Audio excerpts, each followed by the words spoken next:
Hello guys, muluto po tayo patatay mo guys ha. Okay, for the second time around guys, na nag-order na to guys. Gusto mo tilaw sa atong timplada guys, no? Medyo na-curious siya sa ato ang gipang post guys, no? So mag-try doon amo silingan, na? So kuha na siya guys, panihapon nila guys, okay? So diha guys, ato nang gigis atong panakot guys, no? Okay, nada atong patatim guys. Okay, pre-cook na siya, pre-cook ha. Atong mga ingredients, na ato adang banana blossom, na atong pineapple, cuts, and then na ato oyster sauce. Okay?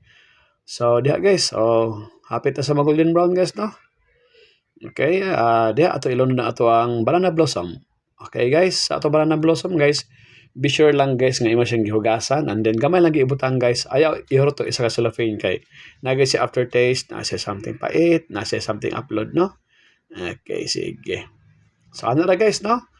So, after ano guys, medyo ma-fry kami atong banana blossom ato ibutan ato ang pork hack. Okay, pre-cooked pork hack. So kasagara guys kada atubangan gid guys ha kung gusto to mga pata patatim, crispy pata, dapat atubangan gid siya nga atubangan gid siya nga tiil. Kay na siya uno daghan. Okay? So ano na guys no? So mga kada isa na ka kuan guys, isa na ka tiil guys. Okay, sige. So ato lang i-file gamay guys, no? Then dili gid sa karo-karawon guys, kay na mahimo gini siyang kuan. Bahog pag imo ning karo-karawon, madugbok di sa pag imong karo-karawon guys.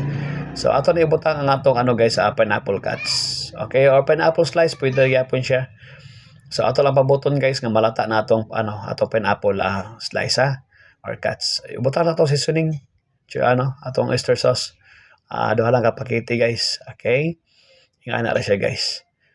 Okay? So basic na basic guys. Hopefully maganahan na itong silingan na ni guys. Okay. Medyo marakit na karon guys. Medyo apiging panahon guys. Kailangan ng extra income. So ana siya guys. Kabukal na siya guys.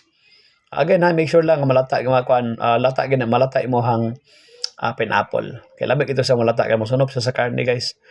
Okay? So wala na siya guys, no? So mo na itong finished product guys. So ready to serve and then ready to deliver. Okay, thanks for watching guys. Bye-bye.